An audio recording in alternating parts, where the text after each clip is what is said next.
Weren't even live on YouTube yet. Sorry about this, Facebook. If you're here with me, oh my goodness, we're actually not live on YouTube all the while. We just got live on YouTube now. Wow, I didn't know that. Sorry about that. Okay. All right. So I'm sorry if you just joined us on YouTube. We were actually live for a bit and we didn't realize that we weren't even live on YouTube yet. All right. So welcome again to the show. And we are talking today about how we can foster empathy in our children, how we can foster empathy in children so that we can raise teenagers who are compassionate. We want to raise teenagers who are compassionate, teenagers who we will not have to complain about, seeing that we are constantly complaining about this generation. There is all the talk about, Gen Z being, self-centered, the generation, you call it a generation of self-centered people. There's all of these things going on. Now, how are you as a parent? Okay, what do you do, or how do you go about raising a different kind of Gen Z, raising a Gen Z that the world does not view as selfish or self-centered, a Gen Z that the world does not see as a microwave generation, a Gen Z that is compassionate, a Gen Z that is kind. And I said, by the way, that today is World Kindness Day. So what are you doing in your small corner to ensure that you are blessing the world with your kindness? What are you doing in your corner to model kindness to your child? All right, let's move. If you're here, let me know that you have joined me. Let me see you in the comment section. If you are catching the replay, also let us know that you joined us and you are catching the replay of this program, of this session right now. I said, okay, empathy is the language of kindness, and teaching empathy to children will ensure that they speak the universal language of compassion. Okay? If we can teach empathy to our children, then we are raising people who will be compassionate. And if you agree with me, this is one thing that the world needs right now. So if we're going to raise children who will become compassionate leaders in the future, if we're going to raise children who will come back and treat us, their parents, with compassion, if we're going to raise people who will treat the world, or who will be advocates of compassion out there in the world, then it begins from home. We have to start doing something right now. And it starts with you teaching your children empathy, showing your children empathy, demonstrating and modeling empathy in your home. When you do this, then it is obvious that what you are doing is you are speaking the language of kindness. All right. So how kind are you as a parent? How kind are you as a parent? How kind is your child? In their everyday expressions, are your children kind? In your everyday expression, are you kind to your child?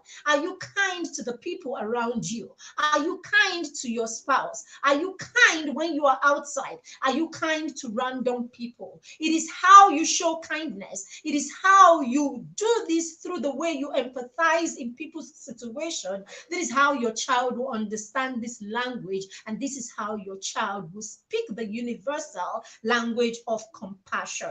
When we teach children empathy, we empower them to be we empower them to be people who are big on a very important power that we need right now, the ability to actually change the world and make the world a better place. If we can raise people who are empathetic towards other people. What does empathy even mean? It means you can raise people who can look at people's situation and they're able to put themselves in other people's situation or in other people's shoes, and then they're able to see, if I were the one in this place, how would I feel? Now, if you're able to pass yourself through the test of how would I feel, okay, then you are able to treat people the way you want other people to treat you. Because At every point you are thinking, if this was me, if this was me, would I like this? If this were me, would I like this? Would I like someone else to do this to me?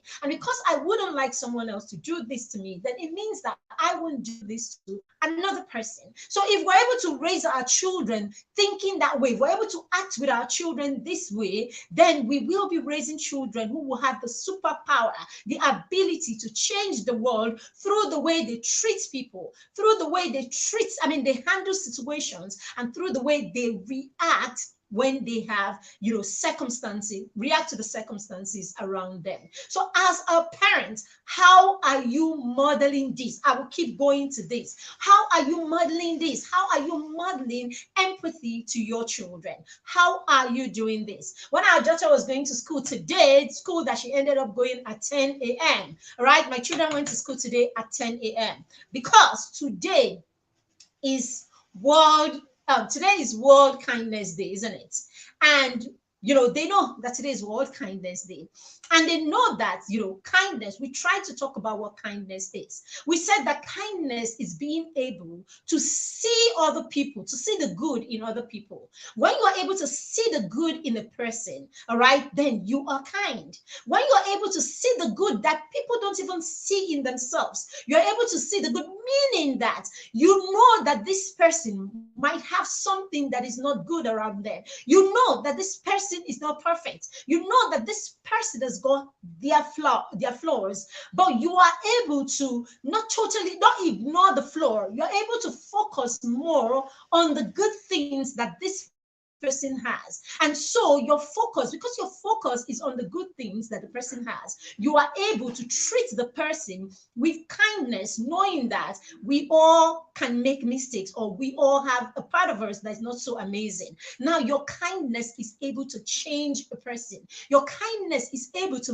make people who are not, they're able to fix the part of them that is not so amazing, just because you are kind to them. Okay, these are some of the things. And then I told the children, okay, when we're talking about kindness, we told them that kindness is actually putting yourself, being able to see things from the other perspective, the other person's perspective, and you're able to respect the perspective that the person is coming from. So you're able to see what another person is going through, and your kindness, your empathy allows you say, oh, I see what this person is going through. I see the sacrifice that this person is making, and I think it is my place to respect that the person is doing this for me, or something like that. All right, so I said to the children, it takes us about 20 minutes to drive to school, if not more. It takes us about 20 minutes to drive to school in the morning, if we get out as early as possible. All right, so we've been on this over and over again. Okay,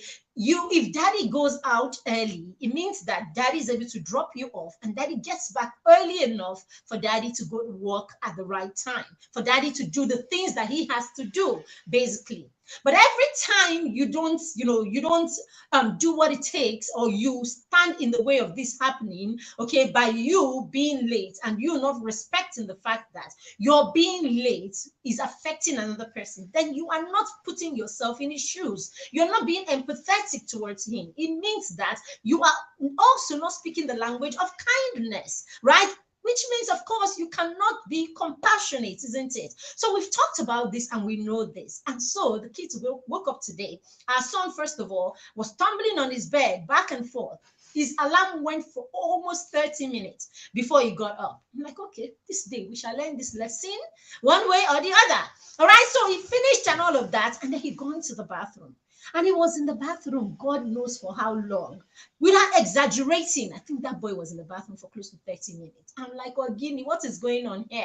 At the end of the day, I just smiled and I went into the room and I said to my husband, I beg you, today, this will happen today. If these children, let's see how long they will take this. Let's see how far they will disrespect the fact that another person needs to be they need to be empathetic towards another person's need. Let's see how far. And so we did, and these children were there. It was like almost 15 minutes after the time they were supposed to go to school that our son carried himself, dragged himself to the car. And our daughter was still there arguing with me whether to pack her hair that's not looking very tidy. I'm like, let's pack this hair, it will look nicer when I pack it. And she's like, oh, no, no, no, I want it flying. I'm like, it's a bit, it's not that fresh, okay, for you to live like that. And she was there. So her hair was more important to her, okay. And then when it was time, they came out and daddy was like, not going to school anymore. Okay, my children love school. My children love school. Okay. And daddy was like, they're not going anymore. They couldn't believe it. And I'm like, yeah. So take off your clothes, just there's no need waiting to tidy your room in the evening. Just get back into your room, tidy your space and all of that. What time does class begin in school? They are like 8 o'clock. I say, awesome, 8 o'clock. So it means that I will give you your first lesson. And the first lesson is going to be on World Kindness Day. So we're going to have that lesson on World Kindness. And then after that, you go to the topic or the subject you're supposed to do in school today. And so you study like that. Break time, you will take your break and all of that. We are home today together. They, as in, their eye clear, like my daughter started crying. No, no, no, no, no, no, no, not acceptable. Well, like, it's okay, you can cry, but you need to go to your room and cry nicely without stressing any other person. Just go cry nicely so that you can feel better. But you see, school is not happening today. Meanwhile, she had written cards for her friends. She had written cards for her friends, and all of that and all of that. But we kept them. At 8 o'clock, I went, we had the class. We had the talk about, compassion. I mean, empathy and, kindness, what it truly means. What it truly means. We had that conversation and all of that, And then they sat down there and started, okay, looks like. So they sat down there and started doing their thing, and all of that. The ones that were sucking were sucking. The one that was sucking was sucking. The one that moved on, moved on. My daughter wrote a note, right? My daughter wrote a note for me. Dear mommy, today I know I did the wrong thing, but sometimes I have my opinion and I'm very sorry. Just please forgive me. I have done. Do you understand? So my daughter wrote me this note, after that, and the kids know that what you do when you have a consequence is also very important. How you handle the consequence is also a part of the whole thing. And so when it was 9 o'clock, I was like, all right, get your bag, we can go to school. So, but then again, the message. So this time they go into the car, they were like, thank you very much, mommy, thank you very. I'm like, what is it? It's not this thank you very much. What's the lesson? What is the lesson here and all of that? You need to respect that your father's got things to do too. And that's it. Immediately they stayed back, their dad got dressed and went out to gym. He went out to gym. So it means he has that to do. And every time he takes you to school, what is happening is he actually, that has to wait for him to go and come back and all of that. You need to respect that.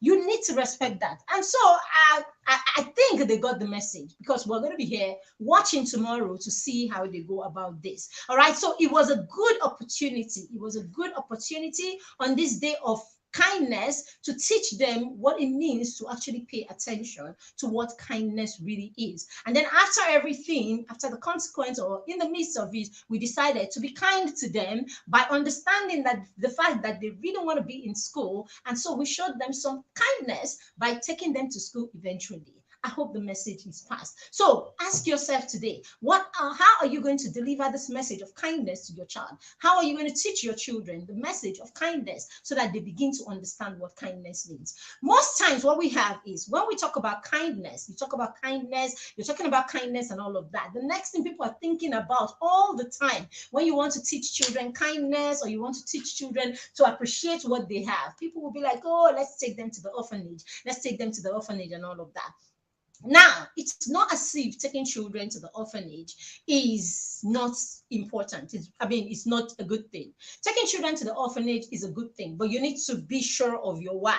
Okay, so it's your why that I'm concerned about. Okay, it's the why of taking the children to the orphanage and places like that that I am concerned about. Because more often than not, why we take them to the orphanage is maybe your child has been acting entitled, and all of that. Then the next thing will be like, oh, okay, we need to take them to the orphanage so that they see what other people go through, so that they can appreciate what it is that they have. Most often it doesn't flow like that.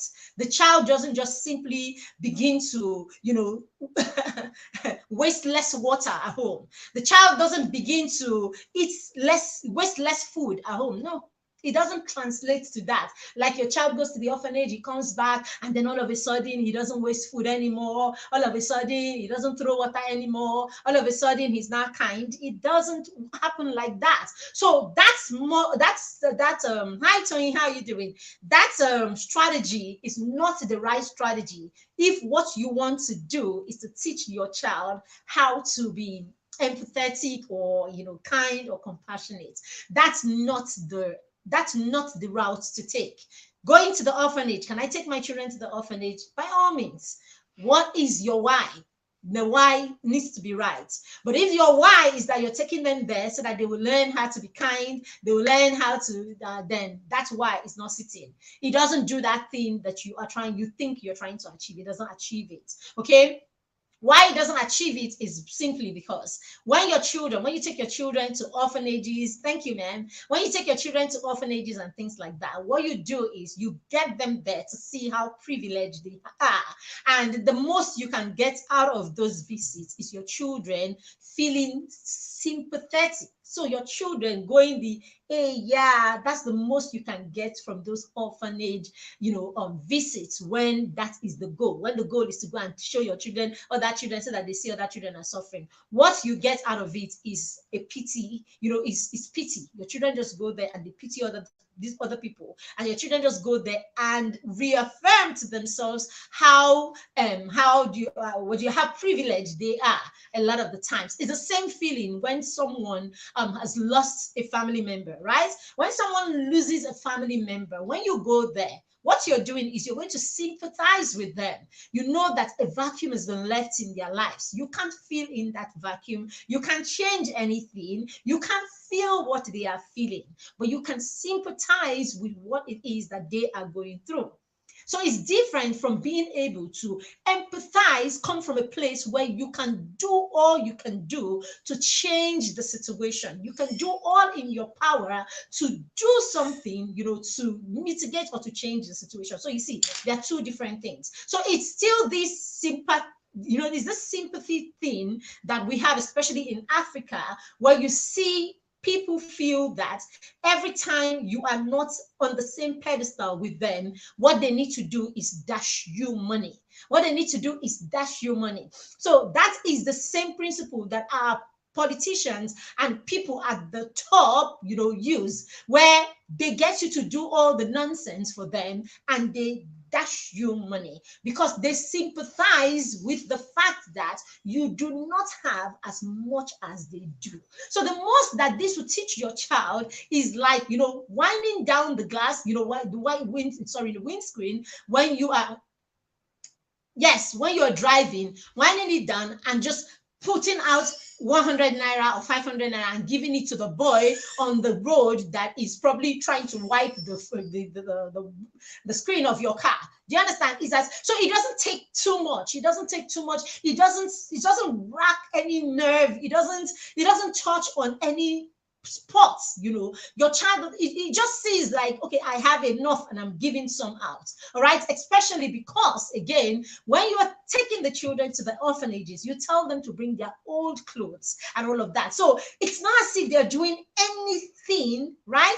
It's not as if they're doing anything that's that means them having to discomfort themselves, that makes them come from a place of, oh, I see this person's situation, what can I do from the heart? What can I do, to alleviate this person's situation, to do something for this person? So that's not usually it. So it is usually, oh, where are my old clothes? I pack my old clothes, I go and give them, and all of that. Oh, mommy, can you? So basically, if the lesson is to go and teach the children to understand life and to see that other people are, to put themselves in other people's shoes and to love the people from there, then that doesn't do it. However, if the goal is to take the children to go and go to places like an orphanage to go and volunteer, right? Now, if you're taking the kid to an orphanage to volunteer at the orphanage, so they stay in there and they help in the cooking. They stay in there and serve the orphans. They stay in there and read them stories. They stay in there. Now, this is a different course altogether.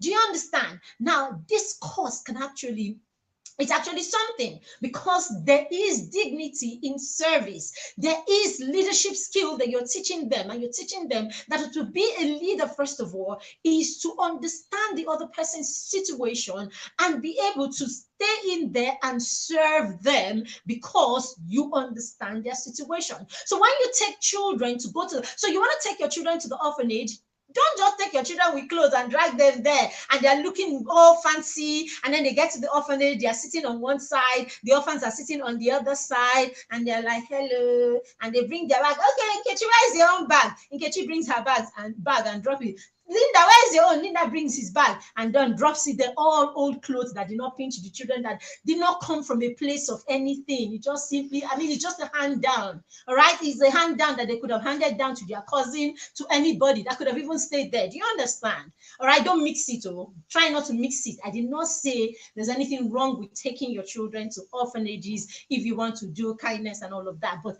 it's the why behind it. Okay. So you want to take your children and let them stay a day at the orphanage.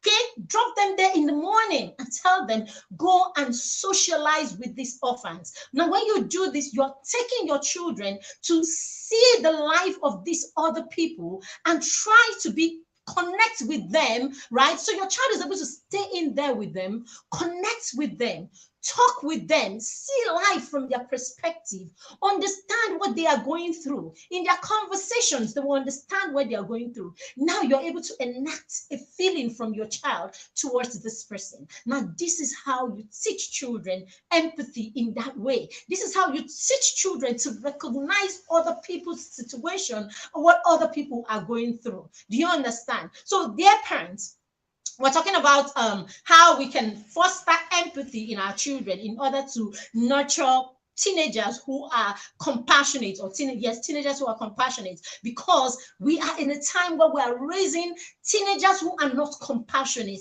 We're raising young people who do not care about the next person. The moment the young person is fine, the moment the young person has got his clothes, has got his iPhone or any other gadget, has got his plugs to pluck his ears and shut out everybody out of his life.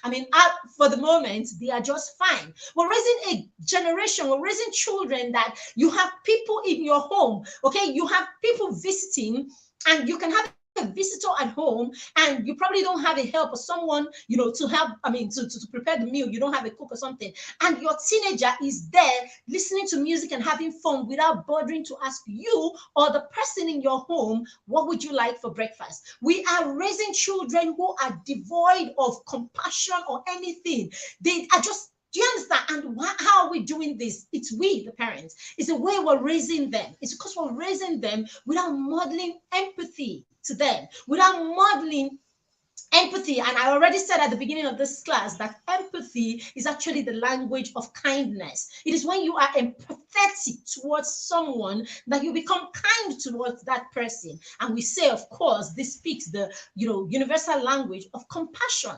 All right. So if you are not raising children who are empathetic, who can put themselves in other people's shoes, who can see things from other people's perspective, who can remove themselves, remove themselves for a minute and look at another person for a minute. If we're not doing this, then we will be raising children who are next to being cold. This is what we see, more and more coldness in this generation.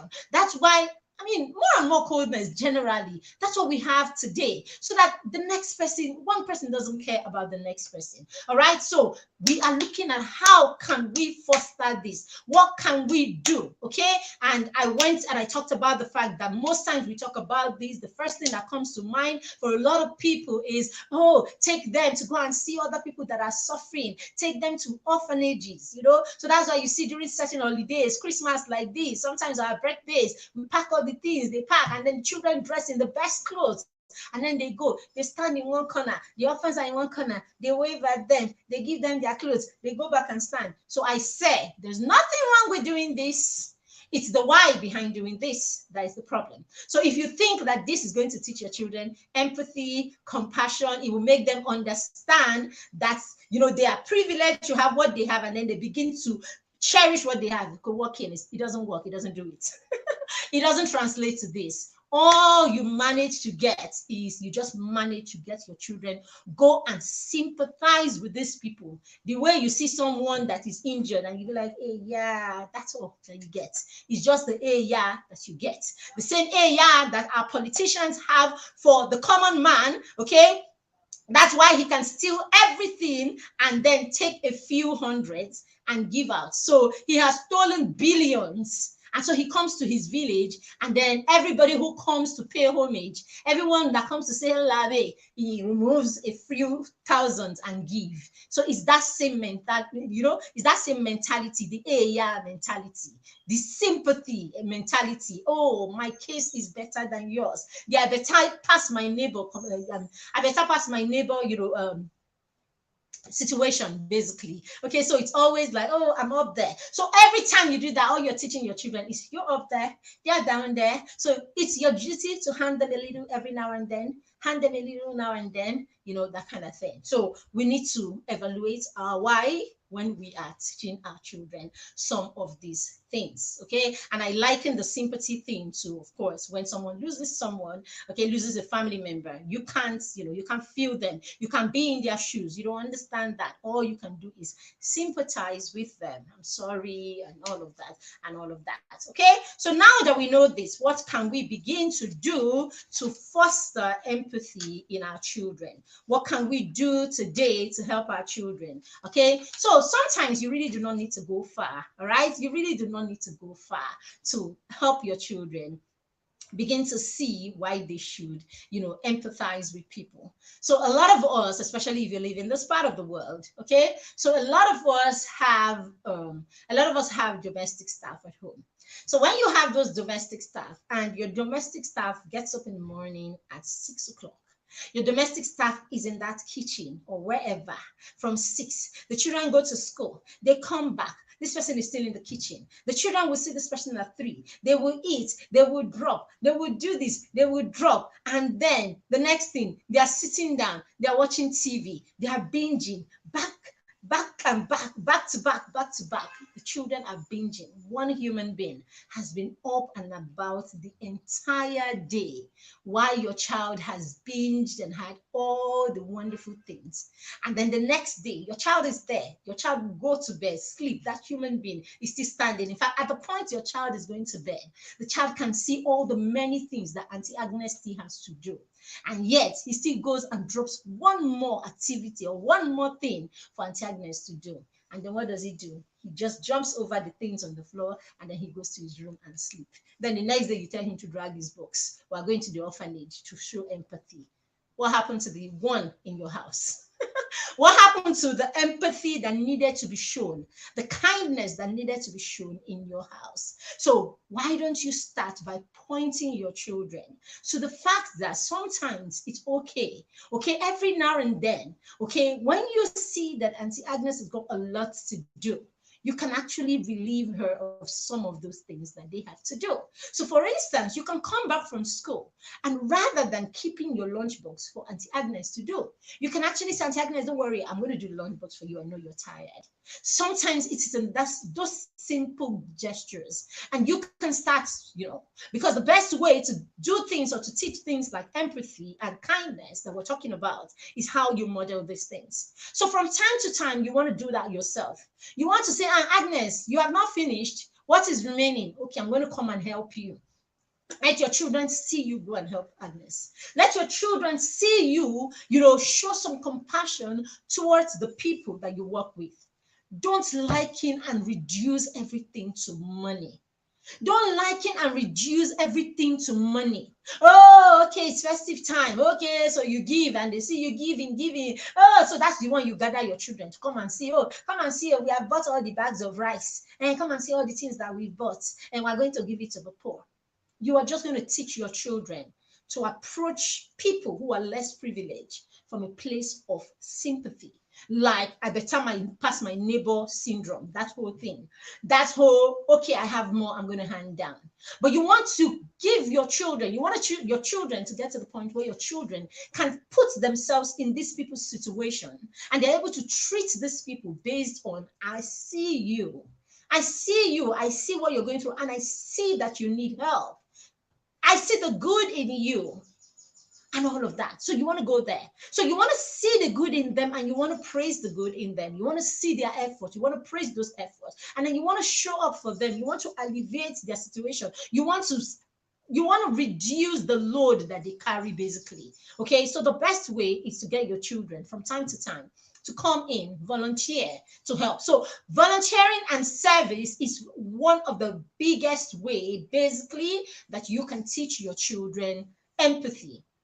Have them volunteer to do things for other people. Have them volunteer for a cause. Have them volunteer to work in church.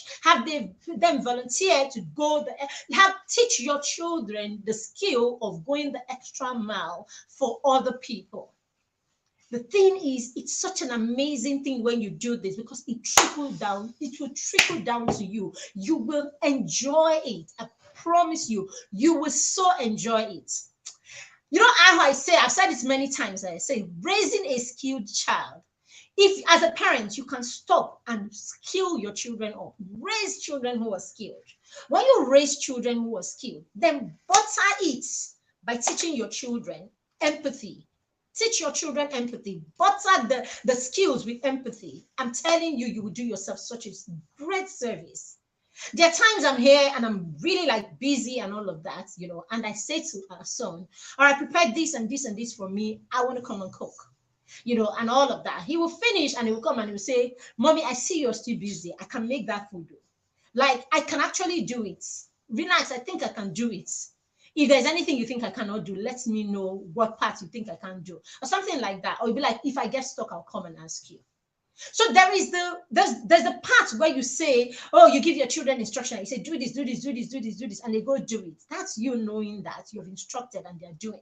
But there's that part when they come to the space on their own, where they can step in and ask to, support you. It's an amazing place that every parent should get to. You should raise your children to get them to that point. That is the point that will make your child fly all the way just to come and be with you on your birthday. That's the point that will make your child leave everything when they hear that you need support. They will leave everything and come and be by your side to support you. So if there's anything you want to teach, if there's any way you want to teach, raise children that will honor you that way, okay, it's empathy. Teach them empathy. Let them see life from an empathetic point. Let them see people that way. Let them come from a place of empathy when they associate with people. So that way they're able to show kindness, and that's how, they can be compassionate. So that's one very important thing that you don't want to miss as a parent if you're going to raise children, if we're going to raise our young children to become teenagers who are empathetic. Okay? Now, another thing you want to teach your children is you want to teach your children to reach out to support other people, no matter what it is that they are going through. So let your children understand that you don't support people, or you're not kind to people only when everything is okay with you. You're not kind to people only when when it's hand down. Yes. It's not only when your clothes are old that you put them together so that you can go and drop them in the orphanage. No, it's not. How about raising your children in a way that, okay, you know something, we can do this orphanage, you can actually volunteer to work at the orphanage. You can volunteer to go and work at the orphanage, once in, put a time to read or something like that. It's something you can add to your curriculum, when, of course, in the area of teaching your children compassion and all of that. So 2 years ago, for 2 years, in 2020 and 2021 and 2022, we didn't do it in 2023. So in 2022 and 2023, we took books, right? We had a program. We call it the Children's Day book. I've forgotten how we call it. Anyway, but it's a campaign that we have in the academy where we take 300 books to orphans and low income communities basically to give out. So usually we'll ask collaborators, but those times all of our books that are 3,000 and 3,005, we actually would bring them down to a flat rate of 2K or even less sometimes. So but the thing is, we don't even stop. If we get people to support us to take this to these children at 2,000, right, to take it to them at at lower cost, basically most times we just peg it to and back then when things were not so expensive, we just peg it down to our cost price, right? And then every profit on each of the books, we donate that. So we call in for donations, to take out the cost of production, and then every profit we put in our profits and use that, as our social responsibility to give back to the society. So I do this program with the children. So I'll go with the kids, to this, low income communities, basically to schools where we know that their parents will not afford to will not buy them storybooks. So we take our books, okay? We take our books. I hope you all know that I write amazing books for children. By the way, we have new books. We have 4 new amazing books that your children need to have in their collection. Your children need to have these 4 books in their collection. Amazing books. My daughter was reviewing. So this is what I do when I write. I allow my children go through the books. My children are the first one who give me feedback about the books. So yesterday, our daughter was going through Playtime Stories for Champions. And she kept on laughing. And she's like, Mommy, I hope we're going to do all these activities. Oh, I like this activity. Oh, this is the first one I'm going to do, and all of that. So with my daughter, I get straight up feedback of how this will, how your child will receive the book and all of that. So I always do that. I like to pass the book through children and see how kids will receive the books before we even have the book out there. So from her, I can tell you that it's just going to be a lot of crazy fun. 30 activities. We have 30 activities in Playtime Stories for Champions. Yes. 30 activities that your children will initiate on their own. And that's the cool thing. See, there's a place of, being able to initiate on your own, being able to take initiative. It's an executive functioning skill. So what we're trying to do is we're trying to use this book to get your children to consistently, do this consistently. It's practice that makes a person, it's with practice that we become better. So when you have a book that constantly prompts your child, to initiate, a positive or a productive activity, that's it. Your child is already developing muscles in that area, being able to take initiative. And that's the way you introduce your children to taking initiatives on their own. So Playtime Stories for Champions will introduce your young children to taking initiative on your own, because all they need to do is read the story, and at the end, while they're reading the story, invites them. Okay, the character invites them to play, invites them to put together an activity, and before you know it, your child is telling you, Mommy, wait. I think I can do this one. Let's do it. That's how it's going to be. So it's going to be it's an exciting, it's excitement from the beginning to the end of the book. Yes, 30 whole stories. Excitement from the beginning to the end of the book. And I'm talking about activity that caters for all kinds of learners, from your kinesthetic to your visual to your tactile to your visual learners. All of them, it caters for them, even for the ones who want to write. The activity caters for every kind of child, basically. So this is what you want to. So you want to key in and grab those books. And now I'm talking to you about empathy and talking about you about kindness and all of that. Then you need to get the Empower Your Child. The third book, we have 4 books, okay? The 5 books that helps you unlock your child's, success, so that your child can excel in school and outside school. So in that book, we're going to be talking, and it's all laden with stories. I don't write books that do not have stories. So it's going to be a lot of stories of real, stories that would draw your children to, empathy, and draw them to all of these skills that they need to embody in order for them to be successful in school and outside school. So that book is for 10-year-olds and above, but your 8-year-old can read it also, all right? Unlock the power of success, basically. So you can, amazing book, you can. And then the last one, you will know now, I'm so big on children, understanding the place of the value that they can give to the world. I'm big on children giving value to the world so that the children get to the point where the world cannot resist the value that they carry. This is how we raise children who are wealthy. So yes, that book is aimed at helping your children or empowering your children to have the abundance mindset. So your child understands what it takes to be wealthy. Your child knows what it truly takes to be really wealthy. And your child understands that they are not too young to create impact already. So these 4 books, and of course the last one, Christmas Stories for Champions, that one is simply a legacy kind of book where you're handing to your child the kind what Christmas was like for us, and your children can have a peek into, you read the stories and you're like, oh, this one actually is like what happened to me. Oh, I remember this experience. I remember that experience and all of that. Exciting. I don't know how to write stories that do not help you connect as a family. I don't know how to write stories that does not trigger conversations in your home. I don't know how to write stories that do not invite your children to take an action. So every story that I write will pull your child to taking an action that is productive. Every story I write will cause you and your children to have conversations, because your children must ask you questions while they're reading my stories. Every story I write will empower your child and make your child want to do more, want to be more. 80% of the children that I have in the mastermind circle, our peer mentorship and accountability group for children between 6 and 14, 80% of them are in the mastermind because they read one of my books or the other. So they read the book and their mom is like, there's a program. I know her. Oh, and they want to come because of how the stories have impacted them. And when they come, they're not, when they come, they're not, what's the word? They're not disappointed, because I am the book and the book is me. So even in the mastermind circle, I am just like the book.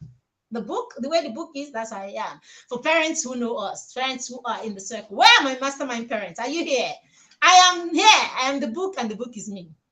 Right? So this is how it is. I am a ball of empowerment. As far as your child is concerned, I don't know about you parents. Okay, as far as children are concerned, I will make your child begin to think of himself as a giant. I don't know how we do it, but we do it anyway. All right, so basically these are the stories that we have, and you can key into. And so it's the same way we are talking about, right? It's the same thing we're talking about. So let your children understand that it doesn't matter what they are going through. It doesn't matter that they are not having the best of the day, but they can actually be kind to other people, even in the midst of their own struggles. When you do that, you're raising children who, by the time your children are able to show kindness, they're able to be there for people, even in their lowest moments, their spirit is lifted. That's what kindness does to you. Your spirit is lifted when you're able to, show kindness to another person. It lifts up your spirit. So teach your children how to do that, how to show up for other people, even in the midst of their own struggles. This is why you see in some places, you will actually see there is a tsunami. You see that there is a situation. There is, there's danger, and you still see people. They are trying to save lives in that danger. It comes a lot of times from a society that has been able, to show people the value of lives. So as far as you still have life, you can still save another life. So it comes from somewhere. It starts from home. Teaching your children that provided you are still standing, it means that you can still save a life. So let our children understand this. Teach your children that with kindness we can all rise. Number 3, teach them that with kindness we can all rise. So every time they see someone who has failed, every time they see someone who is suffering, every time they see someone who is struggling, let them know that it doesn't have to be hand-downs. Let them know that just being there, just seeing the person and deciding to speak with them, deciding to sit down there and say to them, how can I make you feel better? Is there anything I can do to make you feel better? Just that alone is enough. Just that alone is enough. Maybe all that this person needs at the time to understand that someone still cares about them. Sometimes you can just go to work, and you being able to, speak to someone might be all that the person, I mean, all that is needed for that person, to want to leave again. It could be that. All that is needed for a person to want to leave again, just because you paid attention to them, you were there to listen to them, you were there to offer a hand or offer a shoulder at the time. So teach your children that with kindness, we can all rise. So when they see a colleague, when they see a classmate, when they see someone who is down, they should. I tell my children, you don't belong to the mob. You do not laugh at people when everybody's laughing at people. I mean, when did we even get that? When did we get the fact that someone should be in pain and people should be laughing? Sometimes you see those videos on TikTok, and I'm like, oh my goodness. You will see that a real accident happened.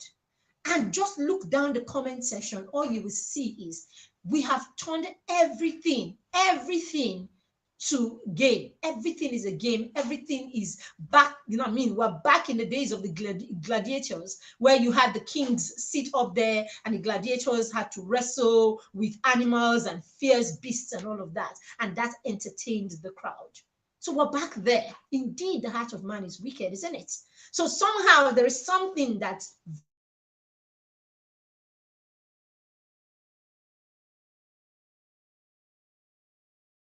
violent, movies. I can't seem to understand them. I can't seem to understand how people lived in that era. But then again, is it that era? It is here with us. It's here amongst us today, where you see people in pain and see people going through stuff, and down the comments you see it's a party. Everybody is laughing. It's hilarious. Everybody, I mean, people's mistakes and burdens, people's suffering is now content. So that's the reason we get to a place, and there is an accident or there's something serious. Rather than see how we can help or just empathize with people, what do? We create content. All right, people. So these are some of the things. So notice, and I mean, all right, so let your children know all of this. The other one is let your children notice and be appreciative of other people's kindness. So when they find people who are kind to them, let them never let an act of kindness pass as if it is nothing. It is entitlement. And these are the kind of children that we're raising today, a generation that thinks that everybody owes them. So you are there for your children. You do everything for your children so much that when you are not there, they expect that another person should continue. When you're not there, they expect you. So your children are entitled. They feel you owe them. They feel every domestic staff owes them. They feel, so they carry that because everybody in your home owes them. So when they get to school, they also feel that their teachers owe them. So that's why you will go to a school and you hear a child run their mouth and say, doesn't my parents pay the school fees? So like they pay the school fees, so you don't have a choice. You give me the book. You do this. Do you understand? So we raise children who are so entitled that they feel that everybody owes them. So no, raise children that will appreciate. So this is why gratitude is very important. This is why gratitude is very important. And that's why even in our journal, okay, our Skill Up journal, we have, the part for gratitude, where your child gets to gratitude. Get to write down their gratitude at the end of the day. So that's a Skill Up journal.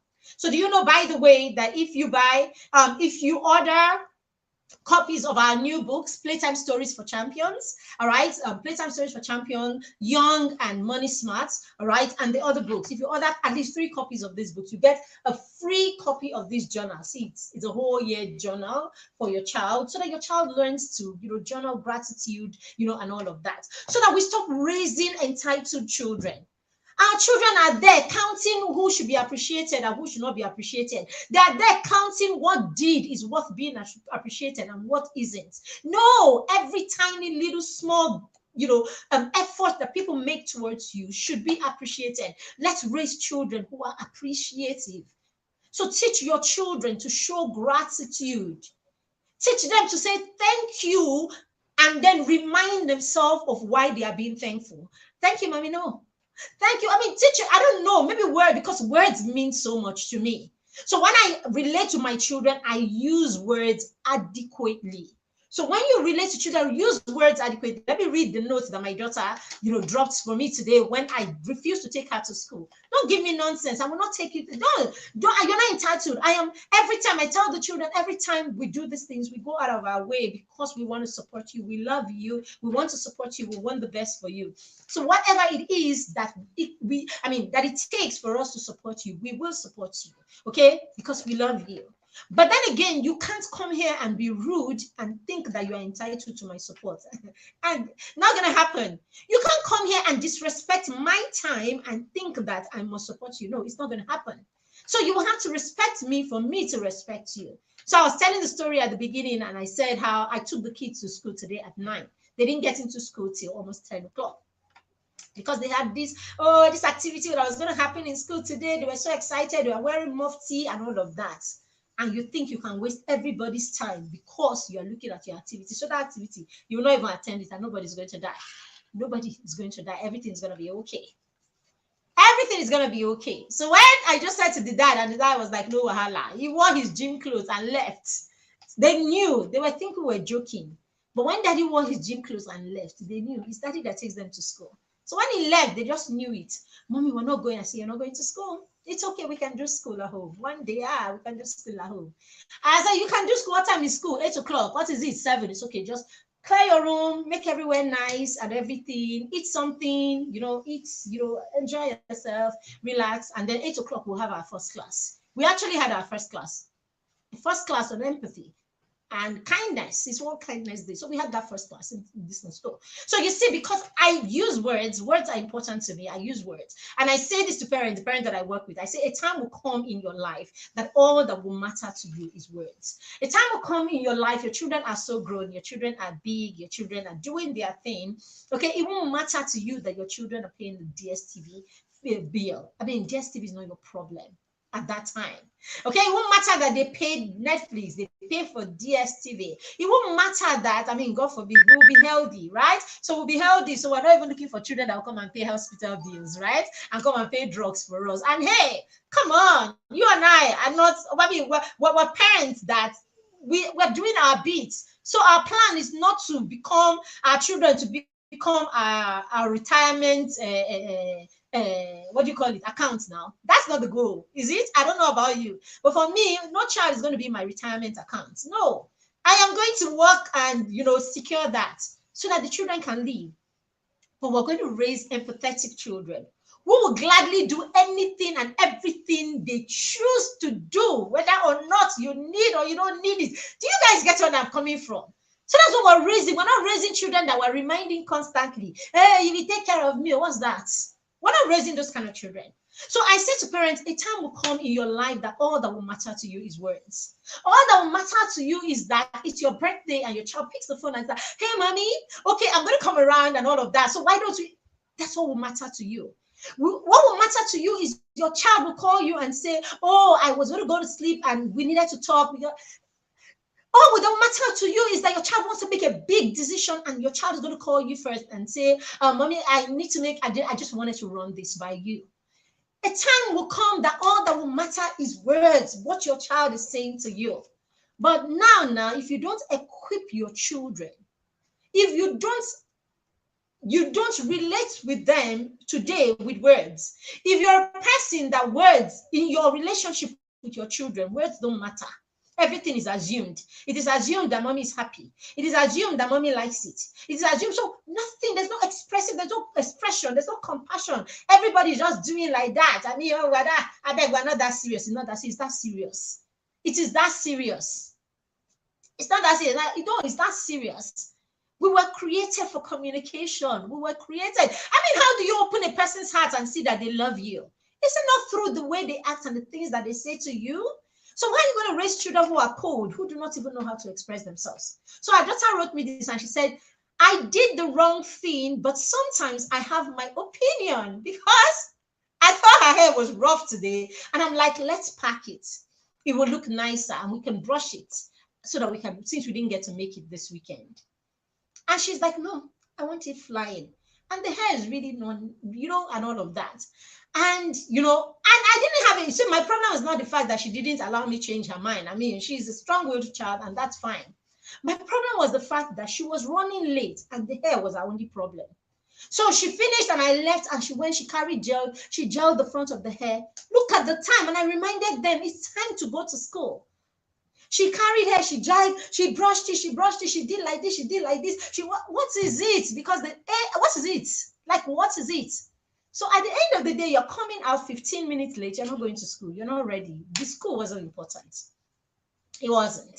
Okay, and all of that. And then she says, sometimes I have my opinion.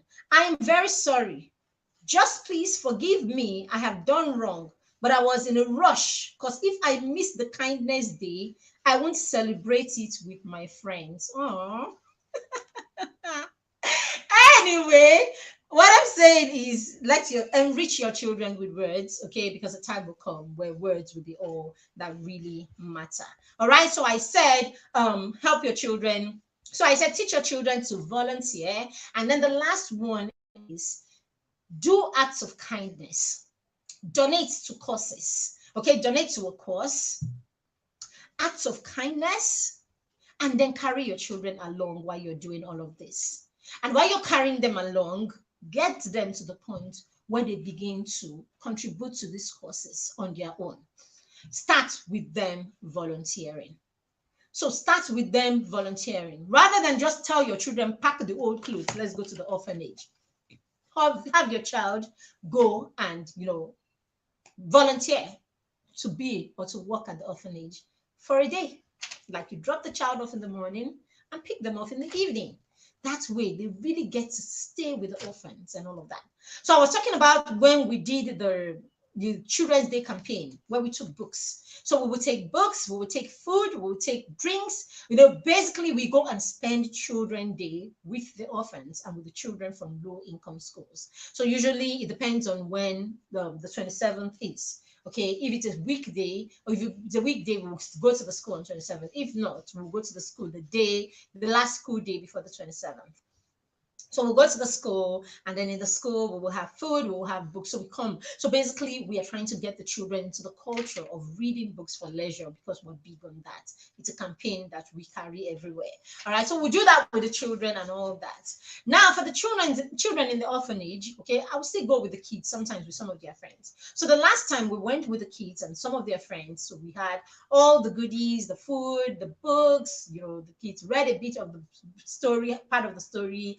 Some read part of the story, talked to them about the story, and all of that. And then we got the kids to play football. They played with the children. So we didn't just visit the orphanage for 30 minutes. We're at the orphanage for about 3-4 hours. Yes.